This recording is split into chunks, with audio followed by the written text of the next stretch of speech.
Hello and welcome to everyone. आज हम quadrature में area of curves by parametric equation करेंगे सॉल्व। और ये हमारा इसका पार्ट फर्स्ट रहेगा। ये काफ़ी इम्पोर्टेंट और काफ़ी इजी सा टॉपिक है जो कि क्वाड्रेचर के पार्ट के अंतर्गत आता है। इसके बाद हम पोलर कोऑर्डिनेट करेंगे, काफ़ी चीज़ें हैं अलग अलग, तो भाई फॉरगेट करके सारी चीज़ों को अलग अलग करके हम पढ़ेंगे। तो आइए देखते हैं, स्टार्ट करते हैं। अगर हम देखो, जैसा कि हमने हेडिंग इसमें गिवन है, दिया है हमने, जैसा कि टॉपिक भी है आज का, area of curve given by any parametric equation कैसे फाइंड आउट करते हैं। इसके लिए मान लेते हैं, जैसा भी देखो पहले किए थे जो चीज़ें, आपको उसका भी थोड़ा सा मैं बेस यूज करूंगा। हमने मान लिया लेट वाई टू क्या होता है, let y with the function of f x. ये सबको पता है, मैं शुरू से करता आ रहा हूँ।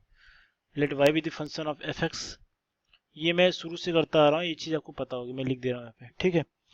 तो वो, और इसको रिप्रेजेंट कैसे करते थे आप, इसको आप एक्स और वाई एक्सिस में कोई एक कर्व रहता था ऐसा कुछ करके, ये y equals to f x होता था, है ना। और इसमें लिमिट गिवन रहती थी, आप ये x equals to a to x equals to b, ये आपको चीज़ें बिल्कुल एकदम, हमें लगता है कि अब ये बिल्कुल याद हो गई होंगी। ये एक्स इक्वल्स टू बी हो गया। इसका अगर आपको एरिया फाइंड आउट करना होता था, एरिया का मतलब हो गया ये वाला शेडेड रीजन, ये वाला अगर पार्ट को फाइंड आउट करना होता था तो क्या करते थे, एफ एक्स वाई जो होता था इसको हम क्या करते थे, इंटीग्रेट करते थे किसके लिमिट में, फ्रॉम ए टू बी। ये आपका ए है to b, a to b में हमने क्या किया, इसको इंटीग्रेट कर दिया। और जब इसको इंटीग्रेट करोगे तो एक्चुअल हम क्या कर रहे हैं, फंक्शन एफ एक्स को ही क्या कर रहे थे, इंटीग्रेट करें, तो F of x d x, इतना होगा। तो ये चीज़ हम शुरू से करते आए हैं। अब इसको अगर पैरामेट्रिक क्वेश्चन के फॉर्म में करना है तो चीज़ें कैसे करेंगे मैं आपको समझाने की कोशिश करता हूँ। ये इतनी चीज़ें तो आपको पहले से पता है, क्लियर है आपको बात। ये आपका वाई एक्सिस, ये एक्स एक्सिस, सबको पता है आपको, ठीक। आप पैरामेट्रिक क्वेश्चन के फॉर्म में आते हैं। सपोज कर लिया एरिया, हमें मालूम है एरिया अंडर जो कर्व ए इक्वल्स टू क्या होता है, from a to b f of x d x, ऐसा होता है। जिसको एक्चुअल में क्या कहते हैं, जिसको एक्चुअल में हम y के टर्म में अगर लिखेंगे तो क्या हो जाएगा, A to B Y D X. इसमें कोई दिक्कत नहीं है, ठीक है। नाउ हम मान लेते हैं क्या, नाउ हमने मान लिया x equals to f t, और अगर x इक्वल्स टू अगर एफ टी मान लिया तो डी एक्स बराबर क्या हो जाएगा, मैं सारी चीजें सब्स्टिट्यूट करूंगा अलग से, एफ डैश टी हो जाएगा, इसका डिफरेंशिएशन हो गया। और हमने y इक्वल्स टू मान लिया, इसी फंक्शन में y इक्वल्स टू मान लिया, y इक्वल्स टू हमने g ऑफ t मान लिया। या आप कुछ भी मान सकते हैं, मैंने अपने हिसाब से इसको माना है, ठीक है। तो एक्चुअल में जो एरिया हमारा क्या हो जाएगा, अगर एरिया की बात करोगे तो ए टू बी है, ए टू बी है। वाई डी एक्स का मतलब है वाई की वैल्यू एज्यूम किया क्या, जी टी माना है, और डी एक्स की वैल्यू एज्यूम क्या किया है, F dash T. D x की जगह पे तो यही पे है। अगर इन दोनों चीज़ों को y और dx की जगह पे अगर हम सब्स्टिट्यूट करें तो एक्चुअल में क्या मिल जाएगा, एक्चुअल में हमें मिलेगा ये चीज़। अब इस फॉर्म में अगर लिखोगे तो ए टू बी, ये जी टी लिख लोगे, है ना, और ये एफ डैश टी, और यहाँ पे क्या हो जाएगा डी टी। इसमें कोई दिक्कत नहीं है। ये जो आपका एरिया का फॉर्म आ गया, और इसी से हम किसी भी कर्व का एरिया फाइंड आउट करेंगे। ये एक इक्वेशन है जिससे हम पैरामेट्रिक इक्वेशन के फॉर्म में कन्वर्ट करके किसी भी कर्व का एरिया फाइंड आउट कर लेंगे। इसमें मैं आपको कुछ क्वेश्चंस कराता हूं जिससे आपको चीजें समझ में आ जाएंगी, आप इसको नोट कर लीजिए। This is the equation of the area under curve, under A curve under parametric. ये चीजें आपको समझ में आ चुकी हैं, इसमें कोई दिक्कत की बात नहीं है।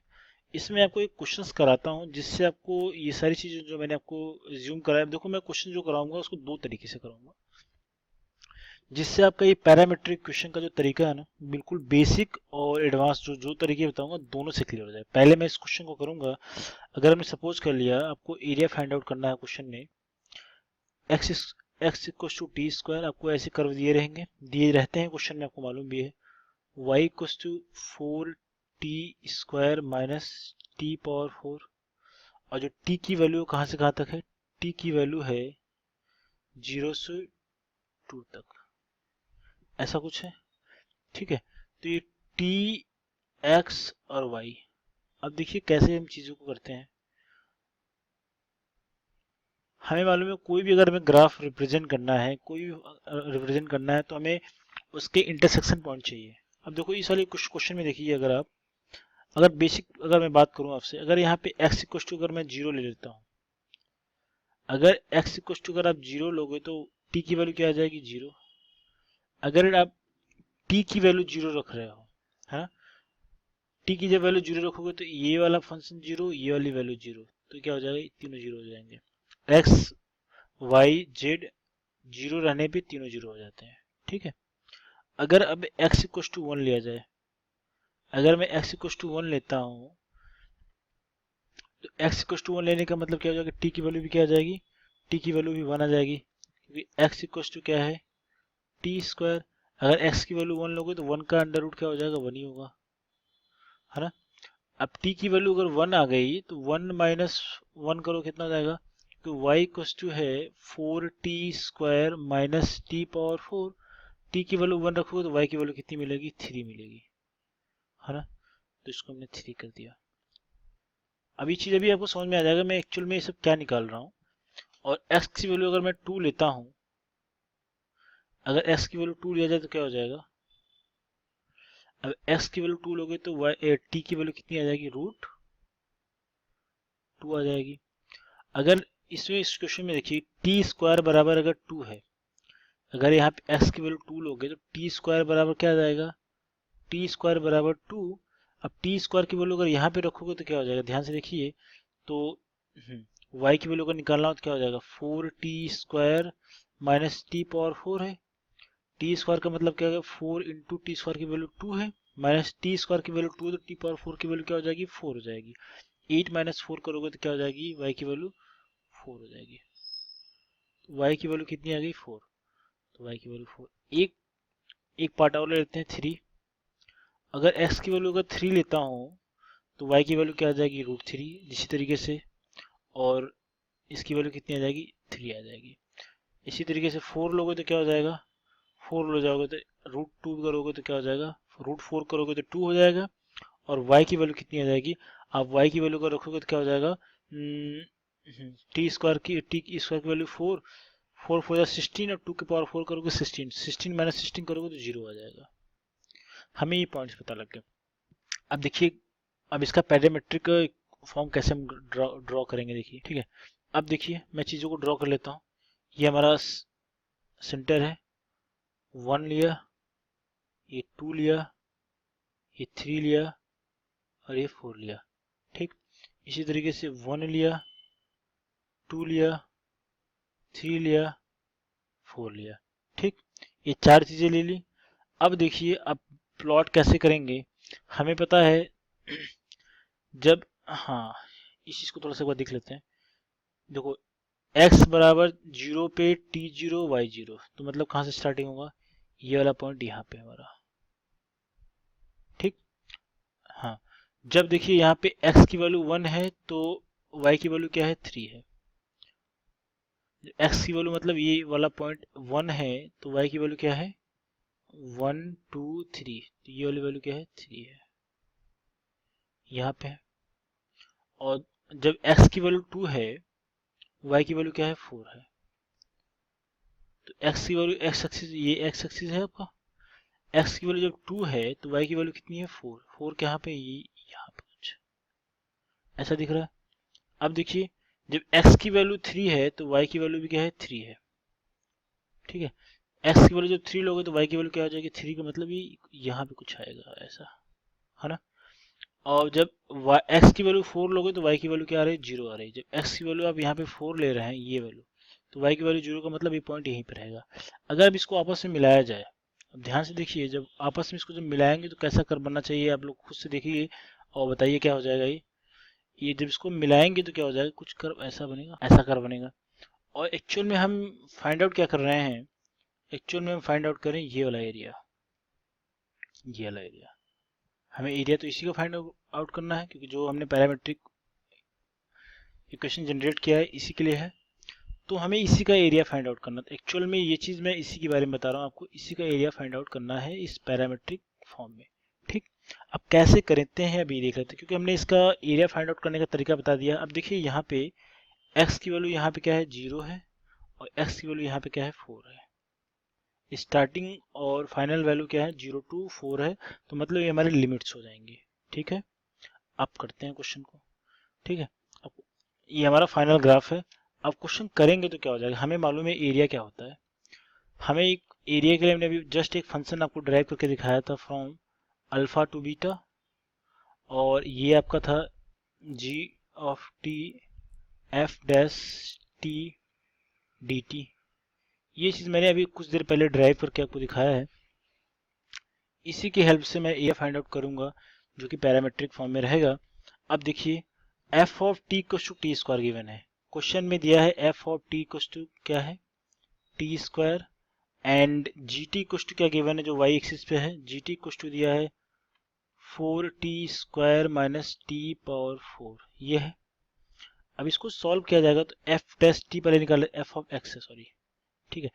f डैश t अगर निकालोगे तो क्या हो जाएगा, ये डिफरेंशिएट करोगे तो 2t हो जाएगा। ठीक, अब इस चीज को अब इसमें पुट करते हैं, इस वाले में पुट करते हैं तो क्या हो जाएगा, देखिए एरिया एक्चुअल में क्या जाए, एरिया के लिए जो हमारा फंक्शन, ये हमने लिमिट क्या है हमारी from x equals to 0 to x equals to 4, ये लिमिट हमें पता है तो रख लो, ये 0 टू 4, gt रखोगे तो क्या हो जाएगा 4t square minus t power 4, और ft रखोगे तो क्या हो जाएगा, f डैश t रखोगे तो क्या हो जाएगा 2t है, और ये dt है। इसका एक बार आपस में मल्टीप्लिकेशन करिए तो क्या आ जाएगा, ये फ्रॉम 0 टू 4 मल्टीप्लिकेशन करोगे 2 4 जा 8 टी क्यू माइनस 2t के पावर 5, और ये हो जाएगा dt। ये चीज़ समझ में आई। अगर इतनी चीज़ आपको समझ में आ चुकी है तो इसका इंटीग्रेशन कर लेते हैं। इसका जब इंटीग्रेशन करोगे तो क्या हो जाएगा, फ्रॉम 0 टू 4, 8 आप चाहें तो बाहर ले सकते हैं, जब 8 बाहर ले लेंगे तो क्या हो जाएगा टी क्यूब का 8 पावर 4, ये टी क्यूब डी टी, एक बार मैं लिख लेता हूँ, माइनस 2 को बाहर ले लीजिए तो क्या हो जाएगा 0 टू 2 टी पावर, मल्टीप्लिकेशन के बाद टी पावर 5 आया था और डी टी आया था। अब इसी को सॉल्व करते हैं, 8 हो जाएगा, टी क्यू का मतलब हो जाएगा minus 2 times t power 6 over 6, 0 to 2। ठीक, ये सारी चीज़ें हैं। अब रख के वैल्यू फटाफट सॉल्व कर लीजिए, 8 4 का पावर 4 करोगे तो क्या हो जाएगा, ये हो जाएगा आपका डिवाइडेड बाई 4 करना तो बाहर 4 ले लो, 4 पावर 4 का मतलब हो जाएगा 64, सॉरी यहाँ पे 2 है, ये जो लिमिट है 2 है, 2 के पावर 4 का मतलब हो जाएगा 16 है ना, माइनस क्या हो जाएगा 2 टाइम्स, और टी के पावर 6 का मतलब हो जाएगा 64 ओवर क्या हो जाएगा 6, ऐसा कुछ हो जाएगा है ना। इसको जब सॉल्व करोगे 4 2 जा 8, मल्टीप्लाई करोगे 32 यहाँ से मिल जाएगा, माइनस 2 3 जा 6 हो जाएगा, ये 64 ओवर 3 हो जाएगा।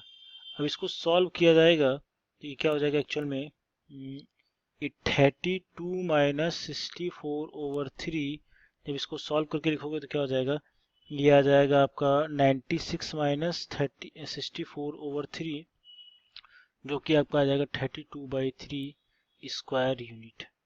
ये इस क्वेश्चन का एरिया है जो कि मैं फाइंड आउट करना था। इस क्वेश्चन को मैं आपको एक तरीके से और करके दिखा देता हूँ। अगर इसको मैं मेथड सेकंड से, समझ में आ गया बात, मेथड सेकंड से मैं करा देता हूँ जो आपको पता होना चाहिए। इसमें हम अगर x equals to t square given है और y इक्वल्स टू गिवन है क्या 4t square minus t power 4, और हमारी लिमिट क्या है 0 t से लेकर क्या है 2 तक है, हाँ ये चीज़ है। अब देखते हैं फटाफट सॉल्व कर लेते हैं, हमें मालूम है कैसे फटाफट करते हैं। f of x equals to क्या है, y के टर्म में क्या है 4t square minus t power 4 है, और टी स्क्वायर इक्वल्स टू अगर x है तो क्या हो जाएगा 4x माइनस एक्स स्क्वायर हो जाएगा। ये वाली वैल्यू उठा के डायरेक्टली मैंने x की जगह पे t स्क्वायर की जगह पे पुट कर दिया, तो f of x equals to x के टर्म में क्या हो जाएगा, ये वाली वैल्यू आ गई, और लिमिट क्या हो जाएगी ध्यान से देखिए, ये टी के टर्म में हमें एक्स के टर्म में चाहिए तो क्या हो जाएगा, जब टी बराबर 0 रखोगे तो एक्स की वैल्यू कितनी मिल जाएगी, 0। और जब, हाँ, जब टी की वैल्यू 2 रखोगे तो एक्स की वैल्यू कितनी मिल जाएगी, 4। इसकी नई लिमिट ये आ गई 0 to 4। ठीक है, तो अब क्या कर लेते हैं, इंटीग्रेशन कर लेंगे। एरिया के लिए क्या करते हैं, एरिया तो ऐसे ही निकालते हो, फ्रॉम 0 to 4। और आपका फंक्शन क्या है, 4x माइनस एक्स स्क्वायर, और ये dx है, ये 0 है। इसको जब सॉल्व करोगे तो क्या हो जाएगा, 4x square by 2 minus x cube by 3, ये क्या हो जाएगा, 0 to 4। एक पेज में और कर लेता हूँ मैं, 0 to 4 हो गया। अब इसको जब सॉल्व करोगे, 4x स्क्वायर बाई 2 था, 4 रखोगे तो क्या हो जाएगा, 4x स्क्वायर बाई 2 ये आया था, एक्स क्यूब बाई 3 आया था, लिमिट 0 to 4 था। इसी को रख के सॉल्व करना है तो क्या हो जाएगा, 4 इंटू 4 डिवाइडेड बाई 2 माइनस क्या हो जाएगा, 4 बाई 3। सॉल्व करिए क्या हो जाएगा, इसको सॉल्व करोगे तो क्या हो जाएगा, 32, 2 से काटोगे क्या हो जाएगा, 2 4 4 16 32 माइनस 64/3। सॉल्व करोगे तो क्या आ जाएगा, 32/3 स्क्वायर यूनिट, जो कि हमें प्रीवियस वाले मेथड से मिला था। तो ये इसका आंसर है। इस क्वेश्चन को इस तरीके से भी कर सकते हैं, पैरामेट्रिक क्वेश्चन, जो मेथड फर्स्ट था तो पैरामेट्रिक था, उससे भी कर सकते हैं। ठीक है, तो एक क्वेश्चन को करने का ये सबसे बेस्ट मेथड था। So thank you so much for watching this. See you in next video and best of luck for your preparation.